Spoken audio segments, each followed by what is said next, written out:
যে ব্যক্তি মদ পান করবে কিয়ামতের ময়দানে আল্লাহ রাব্বুল আলামিন বলেছেন, যে ব্যক্তি এই হারাম নিষিদ্ধ কাজগুলি করার পরে তওবা করবে না, এই নাপাক অবস্থায় পৃথিবীর বুক থেকে বিদায় নেবে, আল্লাহ রাব্বুল আলামিন কিয়ামতের ময়দানে তাদেরকে জাহান্নামের পুষ তাদেরকে পান করাবে। নাউযুবিল্লাহ বলে, জাহান্নামের পুষ নিকৃষ্ট জিনিস তাদেরকে পান করাবে।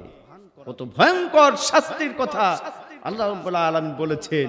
অথচ আমরা যারা মদ খাই আমরা কিছুই মনে করি না। মদ মানুষকে, যুব সমাজকে কতটা ভয়ঙ্কর ভাবে ধ্বংস করে দিচ্ছে। যারা যে যুবকেরা এই মদ পান করে, নেশা করে, বোনকে, মাকে তারা স্ত্রী মনে করে। নাউযুবিল্লাহ বলেন। আবার মাকে, বোনকে তারা স্ত্রী মনে করে, স্ত্রীকে মা বোন মনে করে। এরকম অবস্থা আছে না নাই? কোরআনুল কারীমের মধ্যে মদকে হারাম করে দিয়েছেন এবং এই মদের কারণে আজকে আমাদের যুব সমাজগুলি ধ্বংসের দ্বার প্রান্তে দাঁড়িয়ে আছে। ঠিক না বলেন? আজকে প্রত্যেকটা জায়গায় যুব সমাজগুলি আস্তে আস্তে তারা নিঃশেষ হয়ে যাচ্ছে। বিশ্বনবী সাল্লাল্লাহু আলাইহি ওয়াসাল্লামকে আল্লাহ রাব্বুল আলামিন যেই সময় মক্কা নগরীতে পাঠিয়েছিলেন পৃথিবীর বুকে, ওই সময় সবচাইতে বড় বড় তিনটা জিনিস ওই মক্কা নগরীতে প্রত্যেকটা মানুষের অঙ্গ প্রত্যঙ্গে, প্রত্যেকটা মানুষের জীবনীতে সয়লাভ হয়েছিল। এক নম্বরে ছিল ওই মক্কা নগরীতে নারী, দুই নম্বরে ছিল যুদ্ধ, আর তিন নম্বর ছিল মদ। মক্কা নগরীতে এমন কোন ঘর বাকি ছিল না, এমন কোন জায়গা ছিল না যেই সমস্ত জায়গার মধ্যে এই মদের সয়লাবে ভরে গিয়েছিল। সমস্ত মক্কা নগরী জুড়ে এই হারাম, আল্লাহর নিষিদ্ধ কাজ, ধ্বংসের চাবিকাঠি এই মদ প্রত্যেকটা ঘরে ঘরে সয়লাভ হয়েছিল। বিশ্বনবী যখন আগমন করলেন মক্কা নগরীতে, তখন এই তিনটি কাজ সবচাইতে বেশি গুরুত্ব ছিল। প্রত্যেকটা মানুষের অঙ্গ প্রত্যঙ্গের জীবনের সাথে তাদের এই তিনটি কাজ ছিল। একটা ছিল নারী, আরেকটা ছিল যুদ্ধ, আরেকটা ছিল মদ। প্রত্যেকটা ঘরে ঘরে মদের সয়লাভ ছিল। প্রত্যেকটা ব্যবসা বাণিজ্যের ভিতরে, প্রত্যেকটা দোকানে দোকানে মক্কা নগরীতে এই হারাম নিষিদ্ধ মানুষ ধ্বংসের চাবিকাঠি, এই মানুষকে নষ্ট করে দেয় মস্তিষ্ককে, এই মদ বিক্রি চরম আকারে ছিল। আল্লাহ রাব্বুল আলামিন এমন একটা অবস্থায় এই সূরাটি মদিনায় নাজিল করালেন। আল্লাহ রাব্বুল আলামিন তার বিশ্ব নবীর উপরে এই সূরা মায়েদা নাজিল করে দিয়ে সূরা মায়েদার 90 নং আয়াতে চারটা বিষয়ে মানব জাতির জন্য হারাম করে দিয়েছেন, নিষিদ্ধ করে দিয়েছেন। এক নাম্বার হলো এই মদ। এই মদকে আল্লাহ রাব্বুল আলামিন হারাম করে দিয়েছে। আজকে আমাদের বাংলাদেশের অবস্থা হলো এই যুব সমাজগুলি নেশা করতে করতে এমন একটা অবস্থা চলে গিয়েছে। বিশ্বনবী সাল্লাল্লাহু আলাইহি ওয়াসাল্লাম 1450 বছর পূর্বে জানিয়ে দিয়েছেন, এই যে মদ, এটা একটা হারাম জিনিস। এই মদ হলো মানুষের মস্তিষ্ককে নষ্ট করে দেয়, এই মদ হলো মানুষের চরিত্রকে নষ্ট করে দেয়, এই মানুষকে নাপাক বানিয়ে দেয়। বলা হয়েছে, যদি কোনো ব্যক্তি এই মদ পান করে তাহলে ওই ব্যক্তি মদ পান করার পরে 40 দিন তার নামাজ কবুল হয় না। কয়দিন? কথা বলেন, কয়দিন? বিশ্বনবী সাল্লাল্লাহু আলাইহি ওয়াসাল্লাম 1450 বছর পূর্বে হাদিস বর্ণনা করে গিয়েছেন, যদি কোনো ব্যক্তি মদ পান করে তার মস্তিষ্ক সুস্থ থাকতে পারে না, সে হলো অসুস্থ ব্যক্তি। যে ব্যক্তি মদ পান করবে, আল্লাহর এই হারাম জিনিসকে পান করবে, আল্লাহর হারাম জিনিসকে দ্বারা ভক্ষণ করবে, যে ব্যক্তি মদ পান করবে, মদ পান করার পরে ওই ব্যক্তির 40 দিনের নামাজ আল্লাহ রাব্বুল আলামিন কবুল করবে না। আমাদের সমাজগুলির অবস্থা হলো, আজকে যদি আমার পরিবারে যিনি রয়েছেন, আমার বাবা হোক, আমার যেই প্রতিনিধি হোক, যিনি দায়িত্বশীল, যদি আজকে আমার সন্তানগুলি সন্ধ্যার পরে কোথায় বেরিয়ে যায়, কাদের সাথে সঙ্গ দেয়, ভালো মানুষের সাথে সঙ্গ দেয় কিনা, যদি আমার সন্তানগুলির প্রতি আমি খোঁজ রাখতাম, যদি আমার সন্তানগুলি কাদের সাথে সঙ্গ দেয় এটা আমরা যদি যাচাই করার চেষ্টা করতাম, আমার সন্তানগুলি মদ পান করছে, নেশা করছে, এই নেশার কাছ থেকে তাদেরকে আমরা ফেরায় রাখতে পারতাম। ঠিক না বলেন? আমাদের সমাজের প্রতিনিধিরা যারা রয়েছেন, যুবকদেরকে শুধু ব্যবহার করেন রাজনৈতিক ফায়দা লুট করার জন্য, রাজনৈতিক ফায়দা হাসিলের জন্য আমাদের যুব সমাজগুলিকে ব্যবহার করে যাচ্ছে।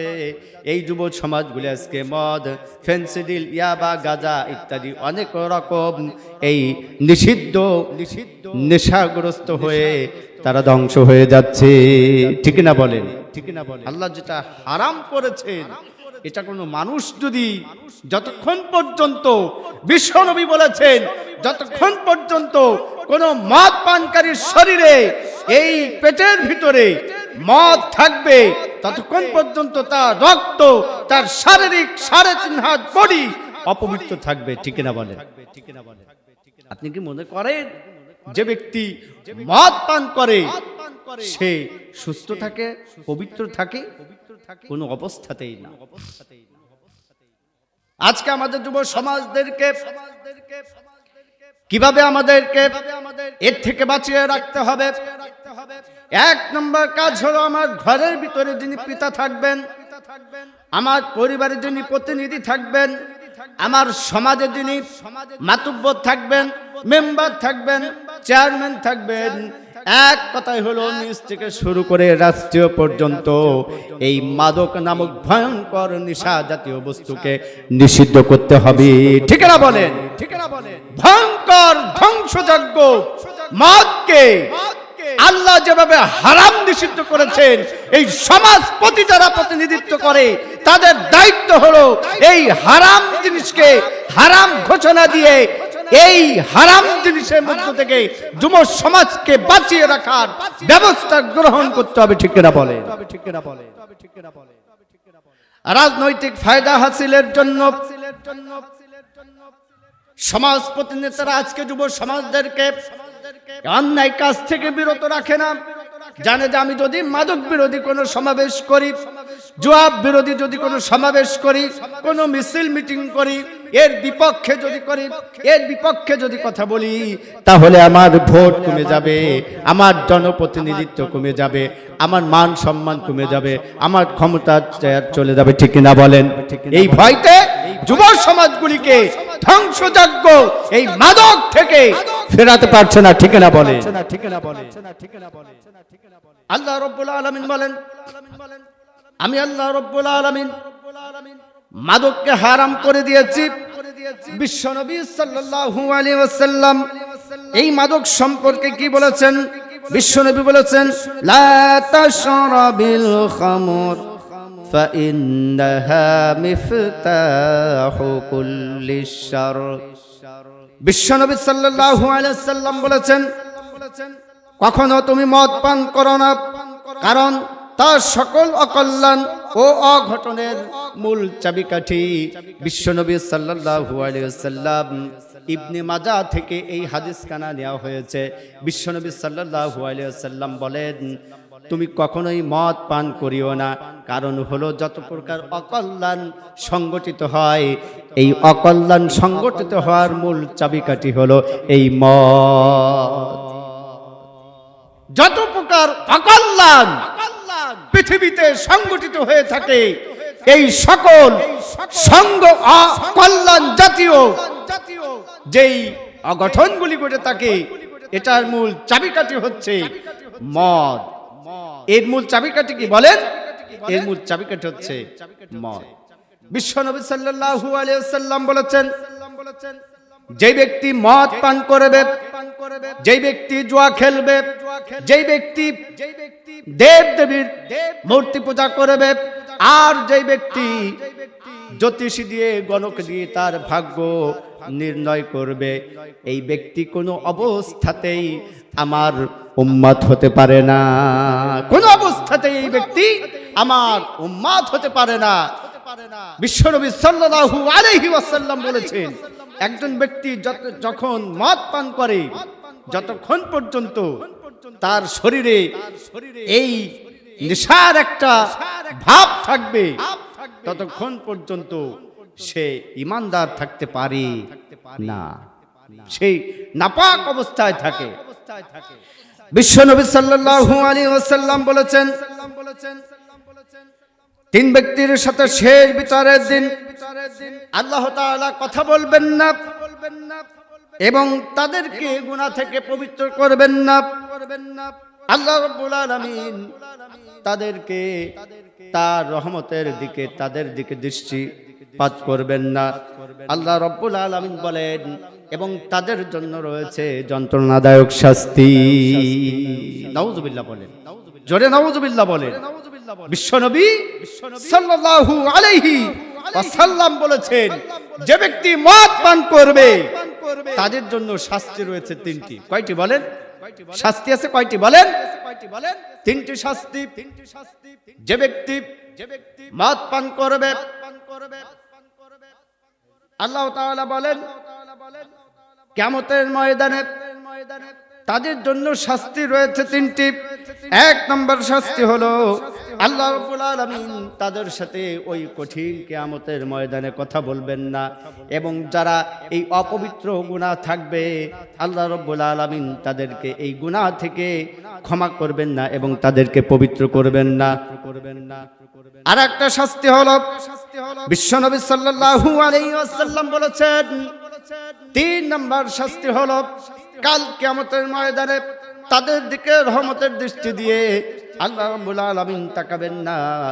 একটিবার চিন্তা করে দেখুন, এই কঠিন কিয়ামতের ময়দানে যদি আল্লাহ রাব্বুল আলামিন আমাদেরকে না দেখেন, তার রহমতের দৃষ্টি দিয়ে না তাকান, আর যদি আমাদেরকে পবিত্র না করেন আর আমাদের গুনাহগুলি ক্ষমা না করান, তাহলে আমাদের অবস্থা কেমন হবে? যন্ত্রণাদায়ক শাস্তি পেতে হবে। ও সুগন্ধি মুসল্লি ভাইয়েরা, এই এলাকার মুসলমানেরা, দূর দূরান্ত থেকে আগত ভাইয়েরা এবং পর্দার আড়ালে যেই মা বোনেরা রয়েছেন, তাদের প্রতি আমার আহ্বান, আল্লাহ রাব্বুল আলামিন যেই মদকে হারাম করেছেন, যেই জুয়াকে হারাম করেছেন এবং যেই মূর্তি পূজাকে হারাম করেছেন, আর এই জ্যোতিষী দিয়ে গণকে দিয়ে ভাগ্য নির্ণায়ক করার যেই বিষয়টিকে হারাম করে দিয়েছেন, এই জায়গা থেকে আমাদেরকে সিদ্ধান্ত গ্রহণ করতে হবে, আজকে থেকে আমরা এই চারটা জিনিস আমার সন্তানদেরকে করতে দেব না। ঠিক না বলেন? কি সিদ্ধান্ত নেওয়া যাবে না?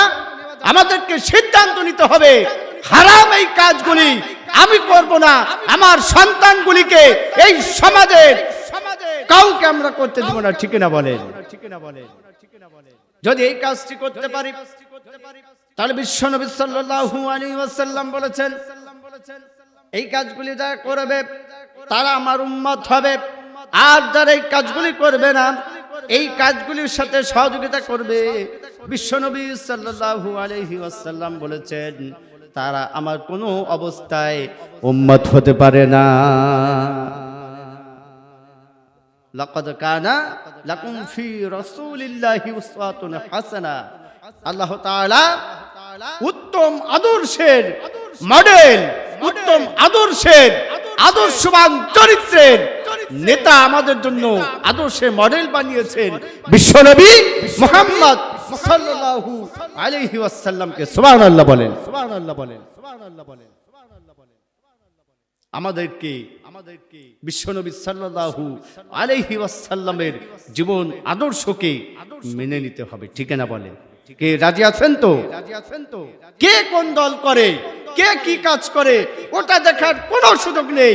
আপনি যদি বিশ্বনবীর উম্মত বলে নিজেকে দাবি করতে চান, অবশ্যই আল্লাহ রাব্বুল আলামিন গোটা বিশ্ব মানবতার কল্যাণের জন্য, বিশ্ব মানবতার বন্ধু হিসাবে যেই বিশ্ব নবীকে পাঠিয়েছেন উত্তম আদর্শের মডেল দিয়ে, ওই মুহাম্মদ সাল্লাল্লাহু আলাইহি ওয়াসাল্লামকেই আমাদের আদর্শের নেতা হিসেবে মেনে নিতে হবে, ঠিক কিনা বলে? যদি এটা করতে পারি, ইহকালে শান্তি এবং পরকালে মুক্তি যিনি দিবেন তিনি কে? জোরে বলেন, তিনি কে? বিশ্বনবী সাল্লাল্লাহু আলাইহি ওয়াসাল্লাম বলেন,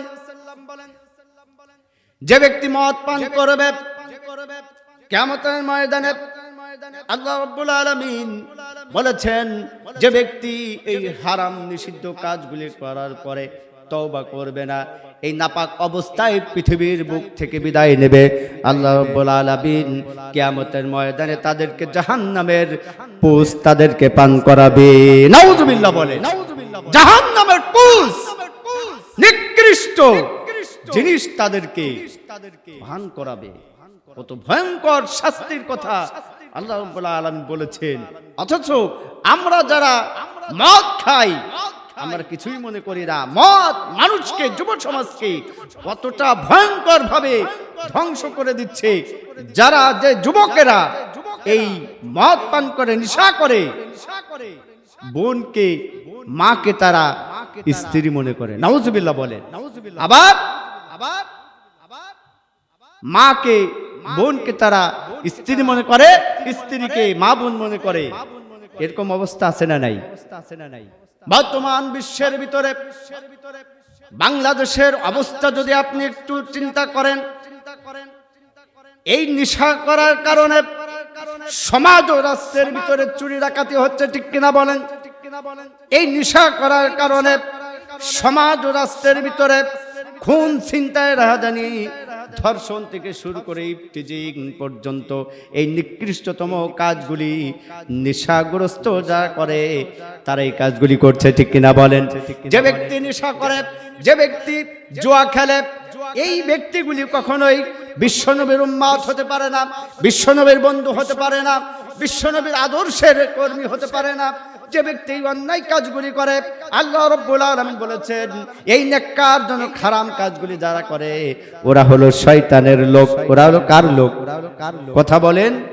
শুধু যারা পান করে তারা নয়, যারা এই কাজে সহযোগিতা করে, যারা আদান প্রদান করে, লেনদেন করে, বিক্রি করে, সহযোগিতা করে, সবই শয়তানের ভাই, ঠিক কিনা বলে? সে যদি কাবা শরীফের ইমাম সাহেব হয়, রাষ্ট্রীয় প্রধানমন্ত্রী হয়, এই সমাজের মেম্বার, চেয়ারম্যান, যেই হোক না কেন, যদি মাদকের সাথে সহযোগিতা করে, বিক্রি, লেনদেন, যদি এই মাদক কারবারির নিষিদ্ধ ঘোষিত কাজগুলি যদি একেবারে নির্মূল করার ব্যবস্থাও না করে, ও এই কাজের সাথে জড়িত বলে প্রমাণিত হবে, ঠিক কিনা বলেন? আল্লাহ বলেছেন, সৎ কাজের আদেশ দাও, অসৎ কাজের নিষেধ সহ বাধা প্রদান করে। কথা কার? জোরে বলেন।